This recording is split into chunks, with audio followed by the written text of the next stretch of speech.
Wife and husbands చిన్న చిన్న కారణాలకే గొడవలు పడ్డం. ఇది మనం చాలాసార్లు ఎన్నోసార్లు ప్రతి ఒక్కళ్ళు చెప్పుకునే విషయమే, అండర్స్టాండింగ్.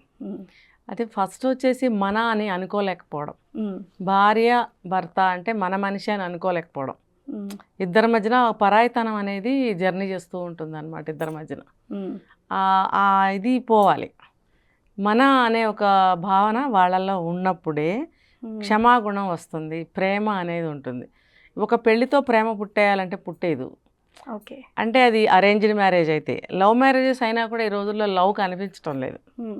పేరుకి లవ్ మ్యారేజ్ అంటే ఏంటంటే ఆ వ్యక్తి మనకి తెలిసినంత వరకు మంచి వ్యక్తి, హ్యాబిట్స్ బాగున్నాయి, ఎర్నింగ్ బాగుంది, శాలరీస్ బాగున్నాయి, నాతో పాటు జాబ్ చేస్తుంది, మనకి ఆ ఒపీనియన్స్ ఇద్దరికి కలిసాయి, ఇలా అనుకుని మ్యారేజ్ చేసేసుకుంటున్నారు. కానీ అక్కడ ఆ ప్రేమకి స్థానం లేదు కదా. నా ఒపీనియన్ ఉంది అని వాళ్ళంటే నేనేం చెప్పలేను.